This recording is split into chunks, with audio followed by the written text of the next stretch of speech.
Who's UTSA? That's University of Texas, San Antonio. Why the fuck do you know that? Why do you know Well, I would have thought University of Texas immediately when hearing UT. And then, yeah.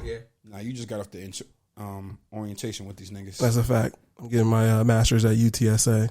Master's in broadcasting? Why aren't you fucking living there? No, I'm doing it all online. You know, Well, wait till the tropical we're still in a panoramic, so. It's a panoramic everywhere. And it's Texas. You know they don't care. That's a fact. Is that a good or a bad thing? I mean, it depends on the type of person he wants to be. And I don't want to be that type of person, so I'm doing online classes. Can we start the segment, please? We already started it, bro. No, we didn't. Bring us in. No, we did not. I read off all of them. No! And that's how we got here. Oh, shit. All right, let me start over. Respectfully. My teeth. You definitely wasn't. I need them Take my feet. fucking teeth. That's how we're starting. No, it's not. There'll be a zoom in Back on in you. the Bus podcast, bringing you a Big Ten We're going to turn preview. your floss into a Big Ten logo. Shit.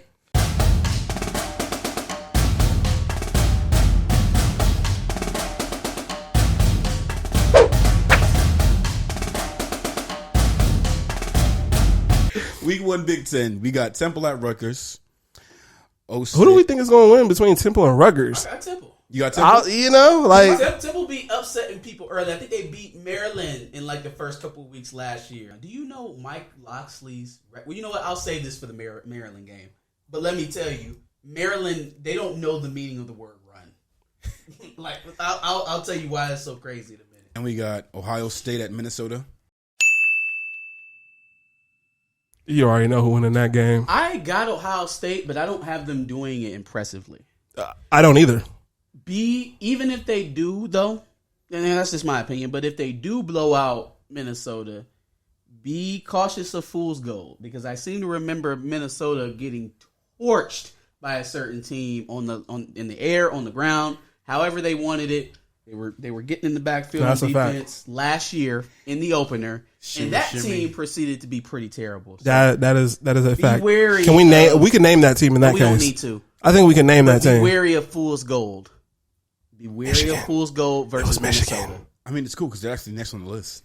Well, we definitely got to talk about the fact that, you know, Ohio State's coming in with a new quarterback. Mm-hmm. So obviously I do believe that, you know, they probably won't do it in an impressive fashion. If CJ Stroud struggles versus Minnesota, does he make it through the season as a starter? I think people will probably beg to see Quinn Ewers at that point. Is that who the backup is? It's not the other guy, the guy who's been there, like the upperclassman? Well, I don't know. I don't know how the QB battle is with Quinn Ewers is now, because he wasn't obviously supposed to play this soon. But now I would think that people will probably want to see what he can do. They have a senior. We were having a quarterback battle before Quinn Ewers even entered. Either way, I feel like I thought you struggle versus Minnesota. That's going to raise some questions for me. Does it? Absolutely. I mean, new quarterback, and we usually struggle at the start of the season, and then we kind of pull it together. Yeah, if he struggles against Minnesota, you got to think about this, man. Joe Milton had success versus Minnesota. Mm-hmm. As well did a lot of other people, and I think the main question about him hinges on the fact that he doesn't have any snaps. Right? He doesn't have any passing attempts. Mm-hmm.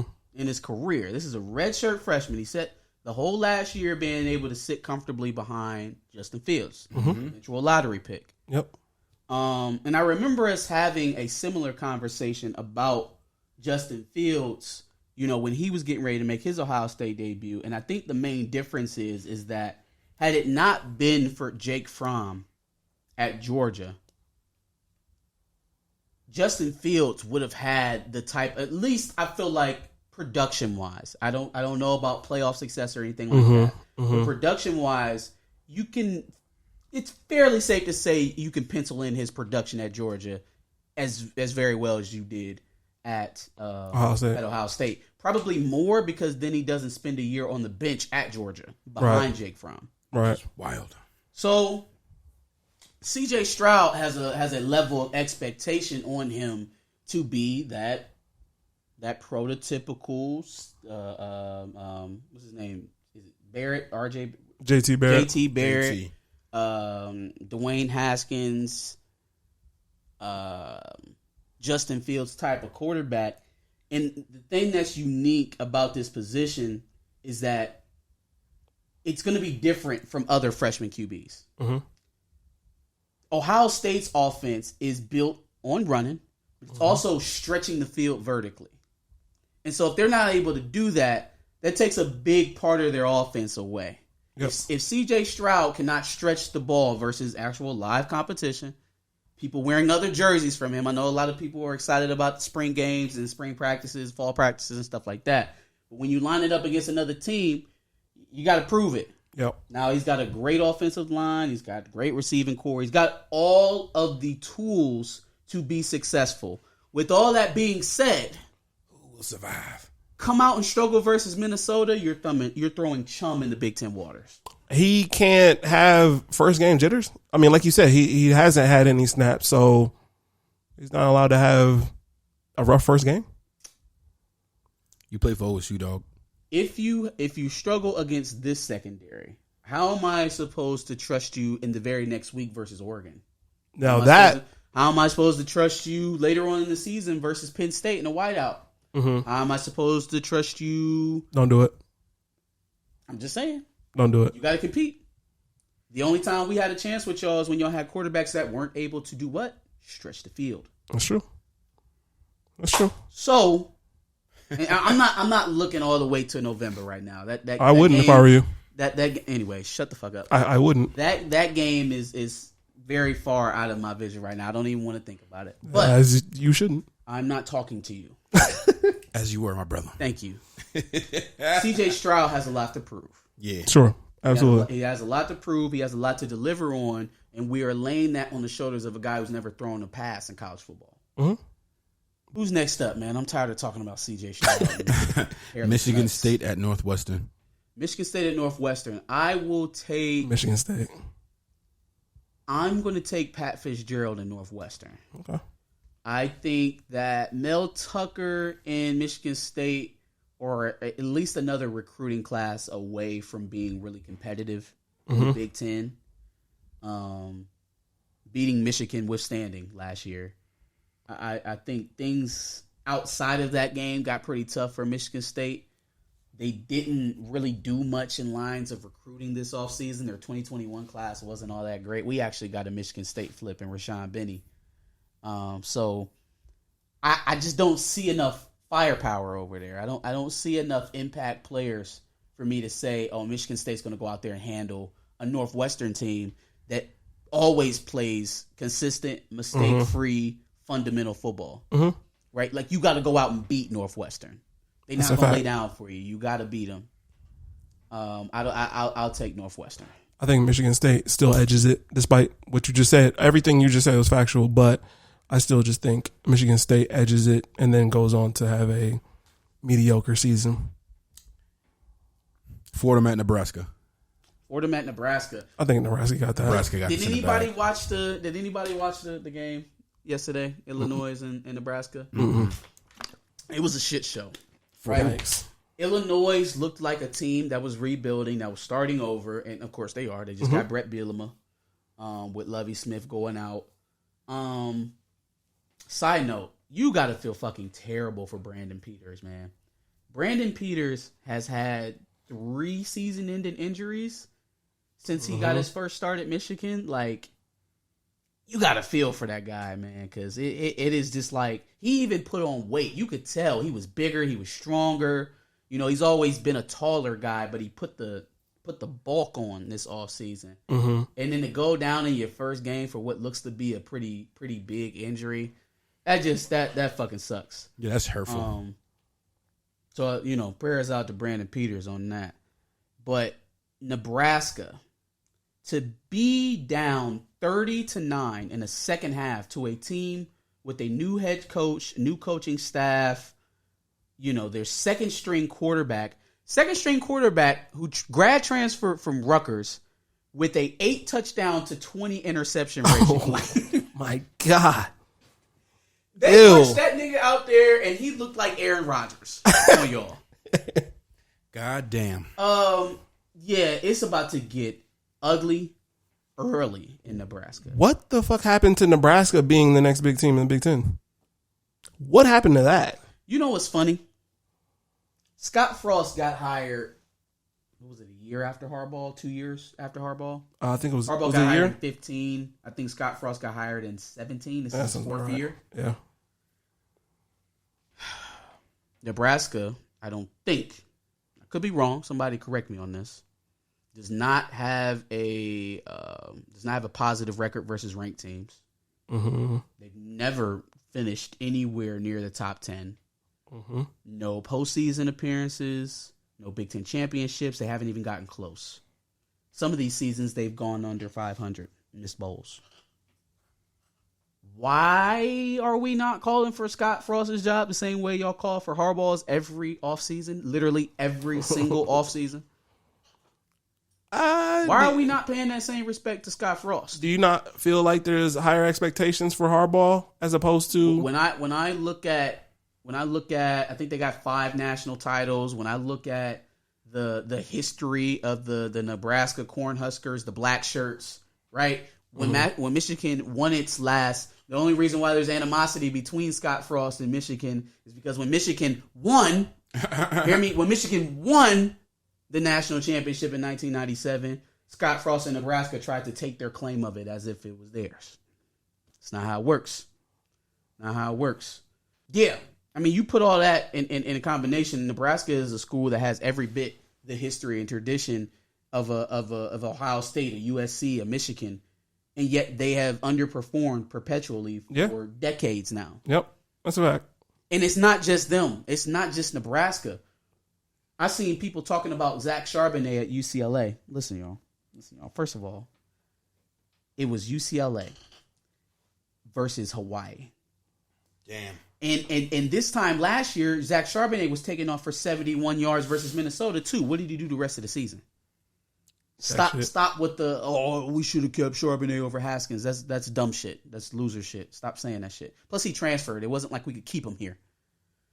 But UCLA, the last time they won the the Pac-12 was like in the 80s. I was about to say it was way back when. It was like the 80s.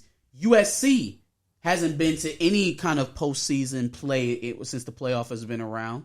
National championships, none of that. Mm-hmm. Since the Matt Leinart days. Since the John David Booty days. Those were early 2000s USC teams. Where have they been for the last 15 years? Tennessee ain't been good since Peyton Manning was there. I was about to say, that's been forever. Come on, man. It's more teams out here that are falling short of their goals than Michigan. No, that's true. Just going under the radar. It's just so funny to talk about Michigan. It's the taboo thing to do. It's Michigan. It's like shitting on Chance for loving his wife. Are they the Meek Mill of the Big Ten? Yes. Kinda. Yes. Damn. Yeah, kinda. Yeah. That's tough. They're the meme machine of the Big Ten. That's a fact. And then you know what's going to end up happening when they exceed expectations and they finally get over the hump.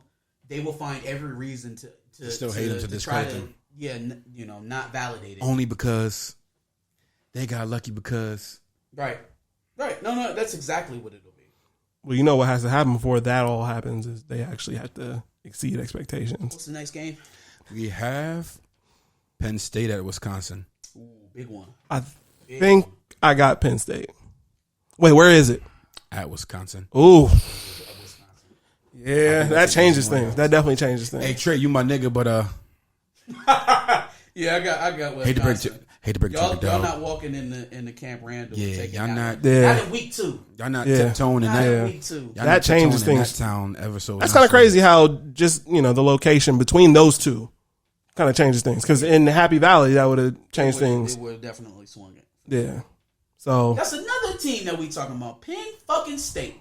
If not for one fluky ass win in 2016 for James Franklin over Ohio State, what is the difference between Penn State and Ohio State? Or excuse me, Penn State and Michigan. Tell me. But every year, all the commentators, all of the quote unquote analysts and experts pick Ohio State to win and Penn State or Wisconsin to challenge. Ohio State to win, Wisconsin, Penn State to challenge. What the fuck is different about Penn State and Michigan? Yeah, what has James I Franklin really done honestly other can't than tell that you. one game, which That is wild. Anyways. Next team?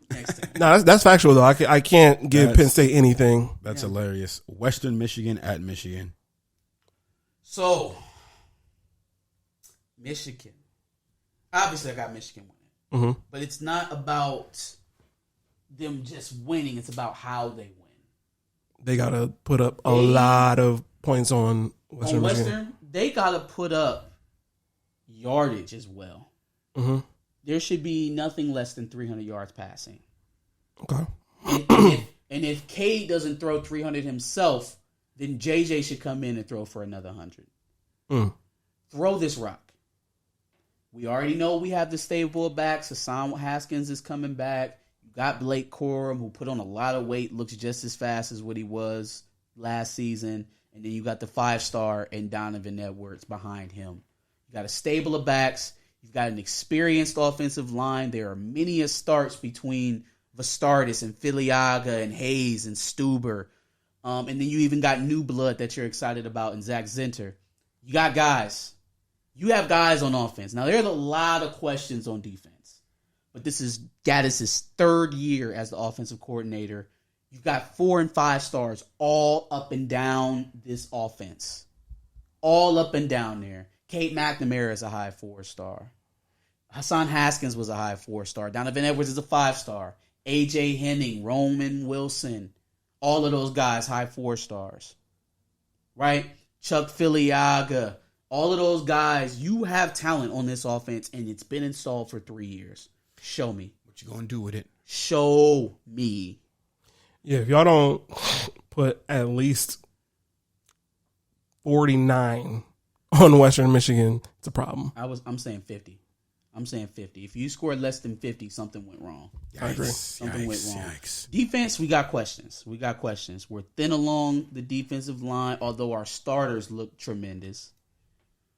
Linebackers are a bit of a question mark I'll put on there. I was surprised to see Nakai Hill-Green overtaking Mike Barrett at one of the inside linebacker spots. But if that's what it is, that's what it is. It just means he's better. Plus, he's the younger player, so they usually don't start younger players over veterans unless it's at least close. Talent. I expect this to be better in the secondary, but that still doesn't mean much when we face some of the receiving cores we're going to face. Penn State, Wisconsin, Ohio State. We got Washington week 2. So we're going to face some receiving cores where I don't think Vincent Gray is starting anymore, but he's going to be asked to guard some guys because those guys spread it out. So the secondary is a question. Linebackers are a question mark. Depth on the defensive line is a question mark. That's a lot of fucking question marks for a defense. We got a lot of question marks on defense. Yeah, that's we got a lot of question problematic. Marks on defense. Now, we also got studs, though. So you got Aiden Hutchinson there, who's going to be a lottery pick. You got Daxton Hill, who's going to go in the first round. David Ajabo is a name that I think people will get to know. Michigan always has those kind of tweener pass rushers, Kwity Paye, Josh Uche. Ajabo will probably be a name that you hear over the next 2 years, kind of moving up boards. They've got talent. Again, this is the part of it that's similar to the offense. You have players. Now, do you scheme it well enough to be competitive? And that's a question for Mike McDonald, because obviously with with Coach Brown, Don Brown, it got kind of hard for him to be efficient or be successful because teams were able to tee him up. Yeah. They knew what you was going to do. It was like your big brother fighting little brother. I know what you about to throw before you throw it. I'm teeing you up. Yeah, I know what little maneuver you about to do. So it got too easy to call Don Brown games. So fresh blood, fresh chance to re-energize recruiting, even though it hasn't been. We got another top 15 class. But this gives you a chance to burst in the top 10, maybe even top 5, if you're able to do something behind this new regime. Indiana at Iowa. Indiana at Iowa. This is the start of Indiana's proving grounds. Yeah, because they had a hell of a season last year. Yeah. Hell of a season. For sure. And a lot of people are picking them to challenge the Buckeyes, if there is a challenger in the Big Ten East. Picking them, to succeed Ohio State. I feel like this can go one of two ways. They could win versus Iowa and solidify themselves as legitimate contenders, and that last season was not a fluke. Or they could lose to Iowa in week 1 and fall out of the nationwide conscious for a few weeks. You think it's going to happen just like that by losing to Iowa? Because Indiana doesn't have the cachet as a premier program to take an early season loss, and people don't forget about it. I mean, I think it obviously slims their any kind of or postseason chances, but I don't know that they just fall out of everybody's mind just like that. The bigger programs don't. The smaller ones do. The ones that you had high expectations for. Minnesota's a perfect example of that. Minnesota's a perfect example of that. You have high expectations for them. They fall flat early. Nobody pays attention for the rest of the season. Nobody's expecting Indiana to get to the playoff. At least I haven't heard that. I haven't heard it. No. Playoff. So I don't think they're necessarily measured by postseason success as much as they are at least competing for the Big Ten championship. Which taking an early loss to Iowa when you still have Michigan and Ohio State on the schedule is pretty damning. Are they playing Penn State this year? Yes. So, which will be a great rematch from last year. Yeah. That was a really good game last year. Dramatic ending. That was very dramatic. They had some of the most dramatic endings Indiana did. Like all year. The Michigan game, Ohio State game, Penn State game, Michigan State game. All of those were like nail biters. Yeah. I'll take. I like Kurt Ferentz. He's another one of those Pat Fitzgerald kind of guys. Disciplined, consistent, efficient. And if you can't play perfect, you won't beat them. If you can't play better than they do, you won't win. That being said, I'm taking Indiana. Is Penix still quarterback? Yes. I'm taking Indiana. I'll go with Iowa. Taking Iowa? Yep. West Virginia at Maryland.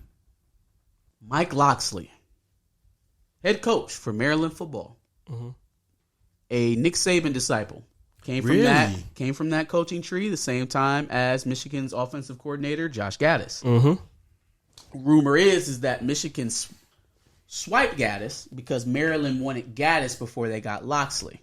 And Michigan scooped him up to be the offensive coordinator before they had a chance. I do remember hearing that Gaddis is supposed to be at Maryland. So there's a bunch of beef between Gaddis and Locksley claiming that, Gaddis didn't really run things when he was at Alabama. It was mostly him and blah, blah, blah, blah, blah, right? Which, hey, Mike Locksley's offense at times has looked better than Gaddis's for stretches. So, just do with that what you will. Anybody want to guess Mike Locksley's record at Maryland through 49 games, sorry. It's definitely under 500.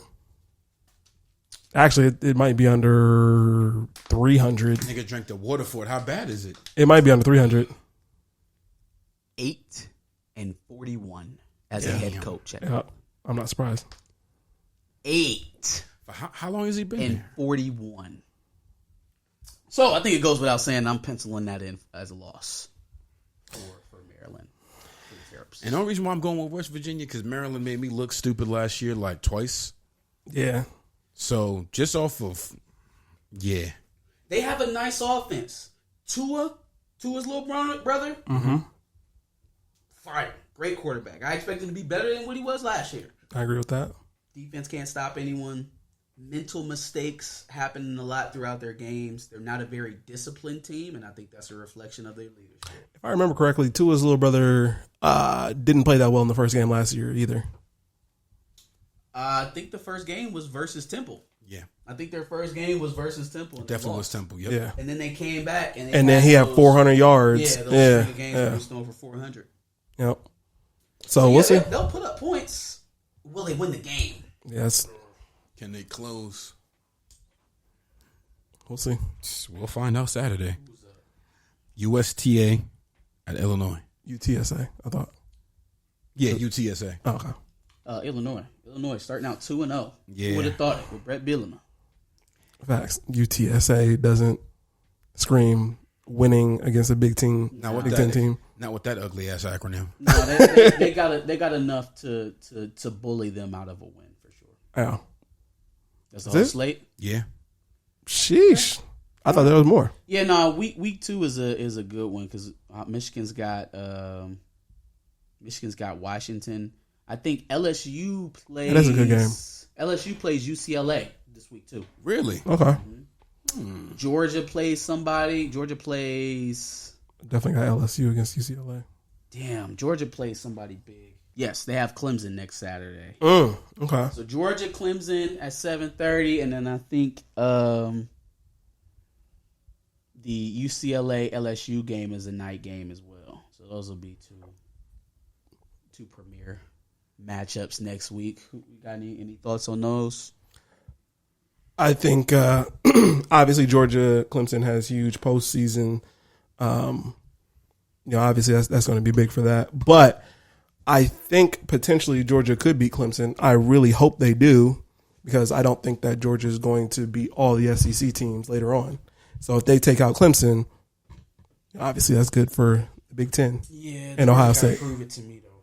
That's true. Prove it. Yet another one. Now at least Georgia made a national championship. Now that'll be the one separator. But yeah, it's these one or two fluke years that make the difference from you being just another contender or somebody who's underachieving. Excuse me. Hey! Where y'all going? Where y'all going? You a legend.